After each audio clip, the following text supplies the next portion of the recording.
ఎన్నో కష్టాల మీద కష్టాలు అనుభవిస్తున్న ఒక గురువుగారిని తన శిష్యుడు గమనిస్తూ గురువుగారు అనుభవిస్తున్న కష్టాలను చూసి బాధపడుతూ ఉంటాడు. ఒకరోజు అగ్ని ప్రమాదంలో గురువుగారి ఆశ్రమం అంతా ఏమీ మిగలకుండా అంతా కాలి బూడిద అయిపోతుంది. అప్పుడు శిష్యుడికి ఒక సందేహం వచ్చి గురువుగారిని ఇలా ప్రశ్నిస్తాడు. గురువుగారు, మీరు ఎన్నో కష్టాలు అనుభవిస్తున్నారు, ఇది నేను చూస్తున్నాను. మీలాగే ఎందరో గురువులు వారు కూడా మీలాగే ఎన్నో కష్టాలు అనుభవించారు.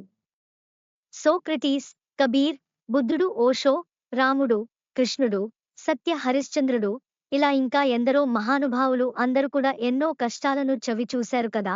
అయితే నాకు వచ్చిన సందేహం ఏమిటంటే, మీ గురువులు అందరూ కూడా ధర్మంలో ఉండండి, ఆ ధర్మం మిమ్మల్ని కాపాడుతుంది అని అంటుంటారు. మరి ఈ గురువులు అందరూ కూడా ధర్మంగానే ఉన్నారు కదా, మరి ఎందుకు వీరు ఇన్ని కష్టాలు అనుభవించారు అని ప్రశ్నిస్తాడు.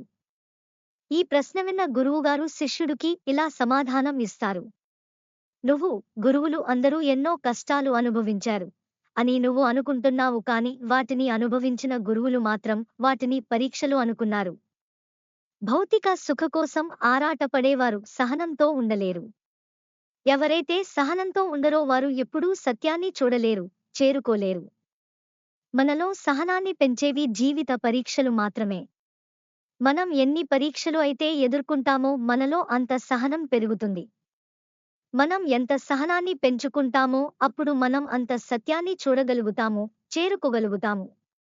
అందుకే గురువులలో సహనాన్ని పెంచడం కోసమే ప్రకృతి గురువులకు పరీక్షలు ఇచ్చి వారిలో ఎంతో సహనాన్ని పెంచి వారికి సత్యాన్ని చూపి వారిని మహానుభావులను చేసింది. కాబట్టి మనకు వచ్చే పరీక్షలను పరీక్షలు అని అనుకోకండి. అవి మనలో సహనాన్ని పెంచి సత్యానికి చేరవేసే వారధులు అనుకోండి.